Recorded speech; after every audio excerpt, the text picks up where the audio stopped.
হাতিয়ার কালেকশনে আমি এই ব্যাপারেও আমি আপনার কাঞ্চন ভাই হেলান দেন, কাঞ্চন ভাইয়ের পাশে যেন আমরা অবৈধ অস্ত্রগুলি কালেক্ট করতে পারি।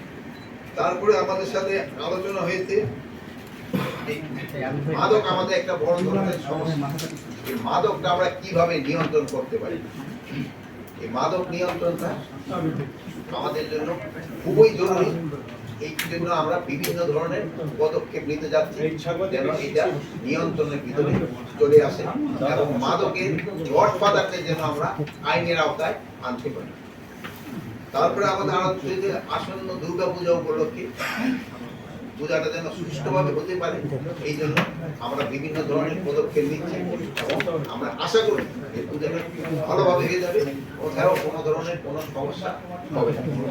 তারপরে আমরা মিয়ানমার সীমান্ত আমাদের একটু সমস্যা আছে, আপনারা জানেন। এই সীমান্ত সমস্যা সম্বন্ধে আমাদের আলোচনা, এইগুলি আমাদের আমরা পদক্ষেপগুলি আপনারা কি কি দিচ্ছেন এটা আপনারা অন গ্রাউন্ড দেখতে পাবেন। আধা প্রশ্ন স্যার, অর্ধেক প্রশ্ন, কোনো প্রশ্ন নেই, লং শট দিতে পারি।